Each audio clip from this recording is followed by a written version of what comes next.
So I'm Sarah Whatley, and I'm currently the director for the Centre for Dance Research in Coventry University.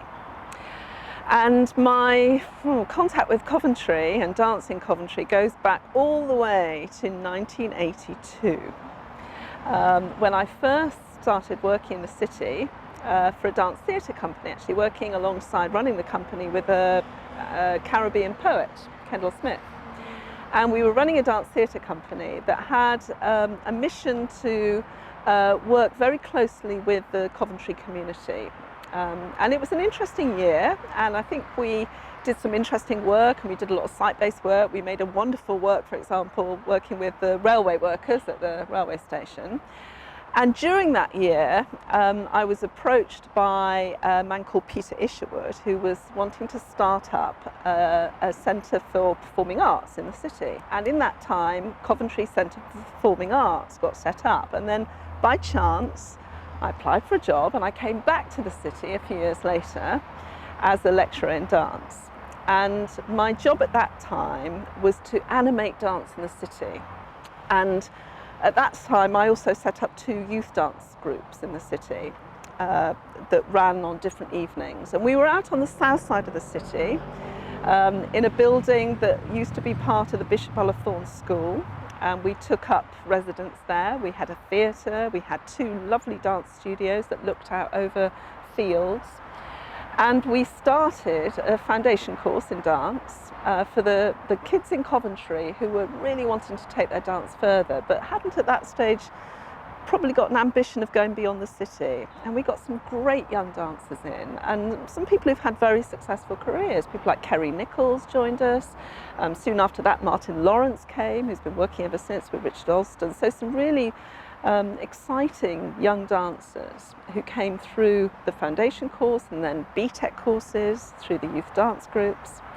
And even though we were on the south side of the city, we did quite a bit of work here in the city. We would do some really rather extraordinary sort of site-based performances where we would just pitch up with the students, and sometimes at the railway station, sometimes in grassy spots like this. I remember one in particular outside the, I think it's now the Britannia Hotel near the cathedral.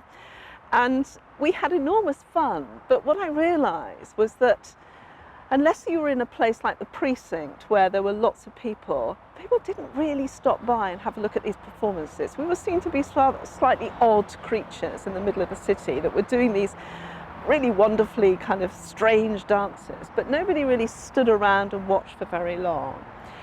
So I suppose I became aware that even though there was a huge amount of energy and excitement about dance, it was located really in the schools, also in the theatres, but it hadn't really crept out into the wider community at that time. Although I think even then there were some exciting things going on with the Irish community, doing some fantastic Irish dancing, and I think some of the South Asian dancers and so on. But within the educational sector, it was really located in the schools and in the Coventry Centre for Performing Arts. But soon after I arrived, I was very keen to try to bring more artists into the city. So I set up a whole series of new dance festivals. Now that was at a particular time in the late 80s when new dance was growing, picking up on the energy from the Dartington festivals, which had soon completed their run. So there were a lot of dancers, independent dancers. We weren't calling it really independent dance then, we were calling it new dance, who were wanting to work outside of the company structures, but wanted to really work in a collaborative way. They wanted to work in workshops and start making work together. So we got some funding from the Arts Council and from the city to run 10 years of new dance festivals. Some regular artists came, the wonderful Jill Clark, who was such a fabulous influence, Scott Clark, Rosemary Lee, who's now with us in CEDAR, Sue McLennan, and a whole range of other really exciting dancers. It must have been in the early 90s probably, and unfortunately the theatre at Coventry Centre for Performing Arts burnt down. Overnight, I think somebody got into the costume cupboard and probably was doing something they shouldn't, and the theatre burnt to the ground. And it was just days before the new dance festival where Julian Hamilton was coming from the Netherlands, a very well-known independent dancer, to come and perform. And it was before email, before any way of easily contacting people, and I tried phoning him and I couldn't get hold of him to tell him that the Black Box Theatre had burnt down. And he arrived, and at first he was really rather upset because the Black Box Theatre he wanted to perform in was no longer there. But I did offer him the dance studio, which was also a performance space, but it wasn't a black box. So he decided the only solution was to perform outdoors. Now what we did was take him into the field that was right on the south side of the city, and he chose a tree to perform in that was next door to the railway line, which is the main West Coast railway line, so trains run through there fairly frequently.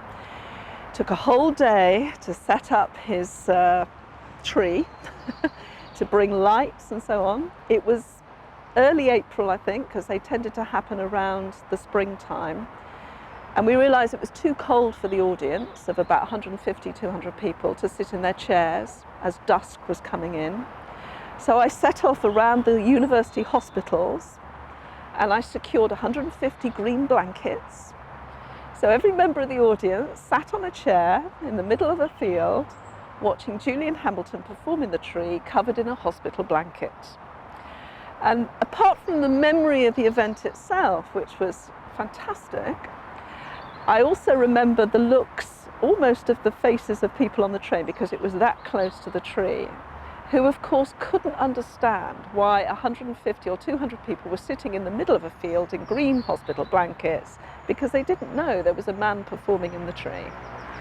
And the other joy of that is that Peter Brinson, who is such a wonderful, wonderful part of our dance history in the UK, who was such an advocate for young people dancing and for our whole national dance culture, who's no longer with us sadly, but he came to the performance and he wrote about it in one of his important books about this memorable event.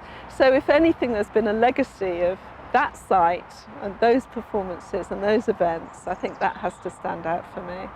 So there's always been, I think, a very vibrant sort of dance energy in the city, and I suppose one of my sadnesses is that dance has gradually sort of moved away from being available in the school sector. So I think we see fewer young dancers dancing in schools, but there's still a great energy from those early days, and a number of our early graduates and students from those early days are now working in the city. They've got very successful careers, running youth dance groups, running their own theatre and dance companies and so on. So there is really a very strong legacy.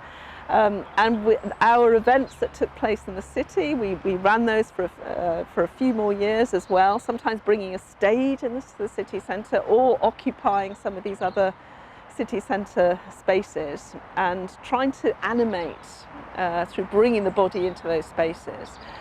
And it felt as if we were beginning to get an identity within the university for the research we were doing, and we were a very small unit to start with and just built around a few small projects, but from there it grew and the university became very interested in dance and what we were doing in dance research, and you know, very grateful to the university investing in a big expansion of the team, and with the expansion of the team came wonderful experts joining us with all of their knowledge and experiences, coming from very wide-ranging areas of dance, and then building the research portfolio of activities. So the Centre for Dance Research, CDARE as we're known, has grown from its early beginnings in 2011 actually through to being what it is now in 2019, which is a very large, vibrant centre with 19 researchers and 30 PhDs,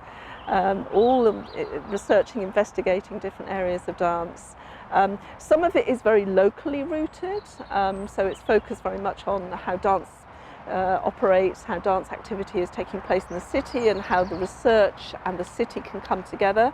And some of it is global, you know, which reaches right the way across the continents and in Europe, but also into the Americas and far beyond and into Asia and so on. So we have a huge network of international collaborators and a big focus on practice research, so making sure that the research that we do, which is rooted very much in practice, is very much supported and profiled within what we do.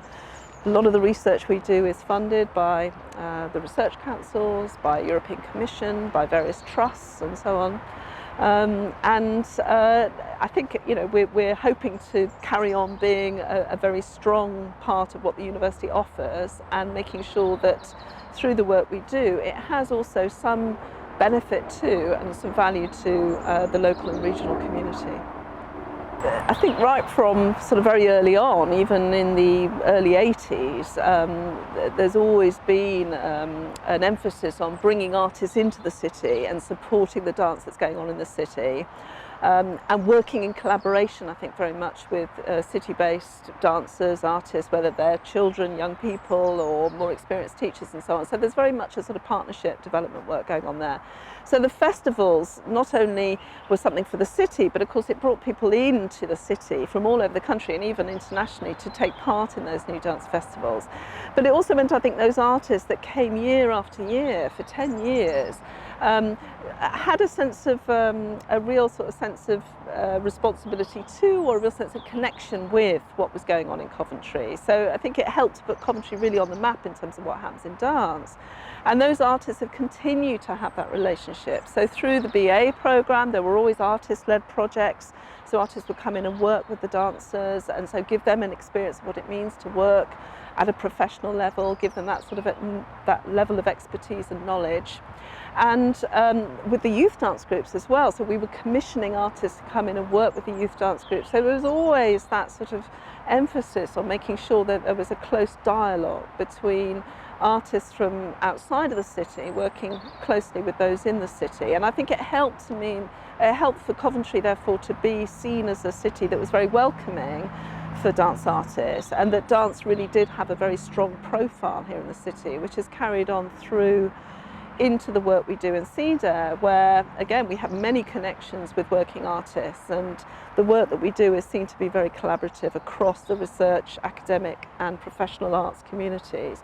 And it's that bringing together of those different sectors and communities that I think has given us the real kind of direction of travel for what we're doing in CEDAR. And it seems, it's very important for us that we retain that dialogue, and it's happened through from the new dance festivals through into then what Dakota was doing, and it comes through every other year with our dance and somatic practices conferences that again is an international conference that brings together a number of different artists and workshop leaders and educators and researchers coming together every other year.